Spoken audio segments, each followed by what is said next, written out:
Dre is the name, I'm ahead of my game. Still puffin' my leaf, still with the $3 billion.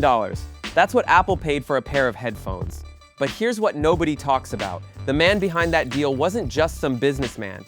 He was a high school dropout from Compton who got arrested for unpaid parking tickets. N.W.A, Young, better known as Dr. Dre, didn't just make beats, he built empires. And today we're diving deep into how one producer changed the entire sound of modern music forever. Compton, California, February 18, 1965. The crack epidemic hasn't hit yet, but the streets are already dangerous. N.W.A Young is born into chaos. His parents divorce when he's 7. His brother Jerome dies when he's just 1 year old. The new Wilmington Arms housing project becomes his classroom, teaching lessons no school ever could. Young N.W.A wasn't supposed to make it out. He failed at Vanguard Junior High, failed at Roosevelt, failed at Fremont. The Northrop Aviation Apprenticeship Program, they said thanks but no thanks to his grades. But in 1979, something changed everything. Grandmaster Flash dropped The Adventures of Grandmaster Flash on the Wheels of Steel, and 14-year-old Dre heard his future. That mixing, that scratching, he couldn't get enough of that sound. While other kids were playing basketball, Dre was sneaking into Eve's After Dark nightclub, watching DJs work their magic. That's where he met Alonzo Williams and Antoine Carabee, better known as DJ Yella. Williams saw potential in this teenager who called himself the master of mixology. In 1984, they formed world-class Wreckin' Crew. Those purple leather suits, those Jerry curls. Dre would later call it his liberation phase. But here's what matters. Their single Surgery sold 50,000 copies locally. Not bad for some kids from Compton. Yet Dre was already restless. They wouldn't do my songs, he'd later say. They said they'd never get on the radio. Meanwhile, a drug dealer named Eric Wright was looking to go legit with his money. You know him as Eazy-E. And when Dre met Eazy in 1986, everything was about to explode. N.W.A wasn't planned. It was a beautiful accident born from rejection and ambition. Ice Cube had written this track called Boys in the Hood for a New York group called HBO. They turned it down. Big mistake. Dre convinced Eazy-E to rap it, even though Eazy had never touched a mic before. Picture this, Eazy in the booth, reading lyrics line by line because he couldn't remember them. Dre literally had to punch him in to get the timing right. But when that track dropped locally, it sold 10,000 copies immediately. The lineup solidified. Dr. Dre on production, DJ Yella on the turntables, Ice Cube writing those razor-sharp lyrics, MC Ren bringing street credibility, and Eazy-E as the voice. Together, they were niggas with attitudes, and they were about to say things nobody had ever said on record before. But there was one problem: money. Or actually, the solution to money. Eazy-E had cash from selling drugs, lots of it. He funded Ruthless Records with Jerry Heller, a veteran manager who'd worked with Elton John and Pink Floyd. Heller would later become the villain in N.W.A.'s story, but initially, he got them distributed through Priority Records. He got them studio time. He got them heard. The group's chemistry was instant chaos. Ice Cube's political anger, Eazy's street tales, Ren's hardcore flow, and Dre's sonic landscapes. They recorded Straight Outta Compton in just 6 weeks. 6 weeks that would change music forever.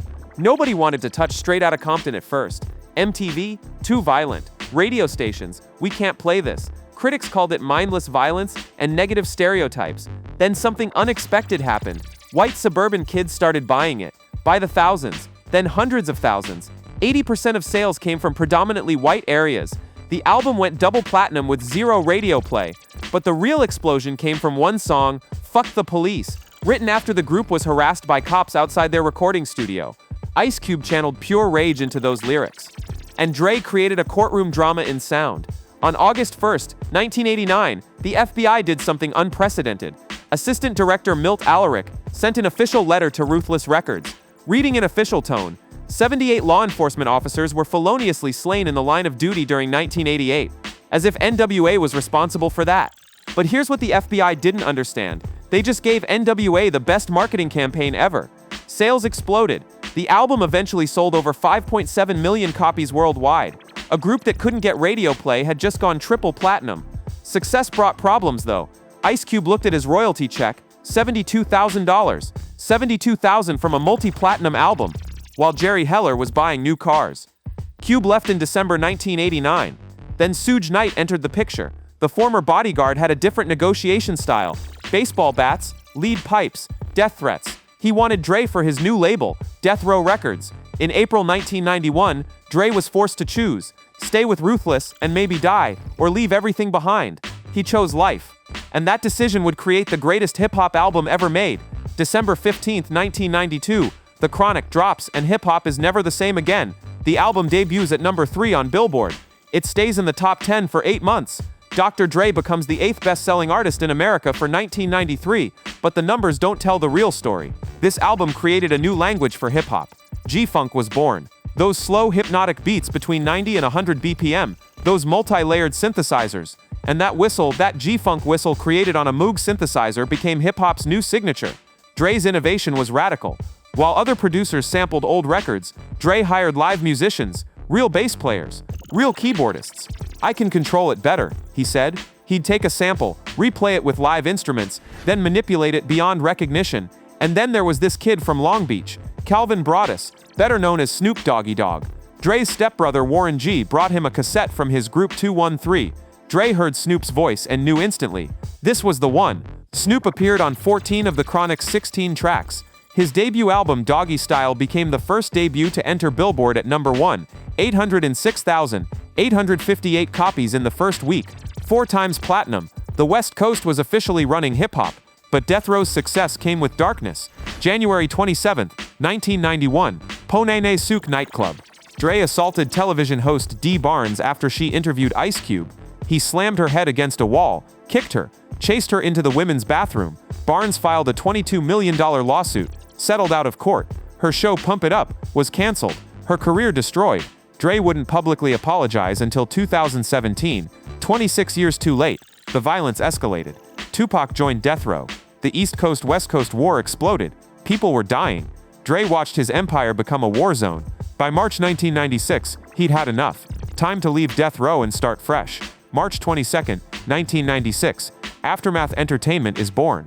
Dre's vision, quality over quantity, a boutique label. No more violence, no more gang politics, just music. The critics laughed. Dr. Dre Presents the Aftermath compilation flopped. People said Dre was finished, washed up at 31. Then Jimmy Iovine at Interscope played him a demo from a white rapper who'd placed second at the Rap Olympics. Marshall Mathers from Detroit. Stage name Eminem. Iovine described him as a white rapper who sounds like his pants are on fire. Dre's reaction was instant. Find him now. March 1998, their first session. 6 hours, 4 songs completed, including My Name Is. Dre had never experienced chemistry like this. It was like we'd been working together for years, he said. The Marshall Mathers LP drops May 23, 2000. 1.78 million copies in the first week. 8 consecutive weeks at number 1. 25 million copies sold worldwide. Diamond certification. Hip-hop's biggest commercial success ever.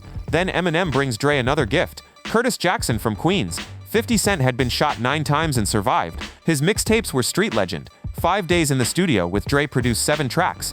Get Rich or Die Tryin' sells 872,000 first week, 9 times platinum. N.W.A becomes the number 1 song of 2003. Diamond certified in 2023. Dre's production had evolved beyond G-Funk. He embraced synthesizers, live orchestration, perfect frequency separation. Every kick, every snare tuned to the key of the song. His SSL 4000 console approach became industry standard. 35 years later, producers still study his techniques. January 5, 2021. Dre feels the worst pain of his life behind his right ear. Brain aneurysm. Rushed to Cedars-Sinai Medical Center. Doctors don't expect him to survive. 2 weeks in ICU. 3 strokes during treatment. COVID restrictions mean family can only say goodbye over FaceTime. His son texts, "I love you, Dad, I'm praying for you." Hereditary high blood pressure nearly ended everything, but Dre survived. 1 year later, Super Bowl 56 halftime show. Performing with Snoop, Eminem, Mary J. Blige, Kendrick Lamar. 3 Emmy wins. The comeback complete. The health scare didn't change much though. "I'm still the same workaholic," he admitted. Some things never change. But there were other endings too. N.W.A.'s brotherhood shattered. Eazy-E died March 26, 1995 from AIDS. Only 30 years old. The Dee Barnes incident haunts his legacy. His son Andre Jr. died from an overdose in 2008. His marriage to Nicole ended in 2021, costing $100 million. Success came with devastating prices. Billboard named Dr. Dre the #1 greatest rap producer of all time in 2023. His discovery sold over 500 million records combined. Eminem alone, 220 million, 11 consecutive #1 albums. The numbers are staggering. 7 Grammy wins, the $3 billion beat sale, $620 million earned in 2014 alone, the highest single-year income for any musician ever. Current net worth, $500 million. But the real legacy? G-Funk became hip-hop's dominant sound. Live instrumentation over sampling became industry standard. His SSL 4000 mixing approach is still studied today. $70 million donated to USC for the Jimmy Iovine and Andre Young Academy, training the next generation of innovators. The Compton kid who failed high school now has a building named after him at USC. From housing projects to Apple boardrooms, from selling 50,000 local records to $3 billion deals. Dr. Dre didn't just make beats. He built the blueprint for hip-hop's global domination. Want more legendary stories about the artists who changed music forever? Hit that subscribe button right now. Don't miss our next deep dive. And tell me in the comments, what's your favorite Dre-produced track? Was it something from N.W.A, The Chronic, or maybe one of those Eminem classics? Let me know below. And remember, the next billion-dollar music revolution might be starting right now. Stay tuned.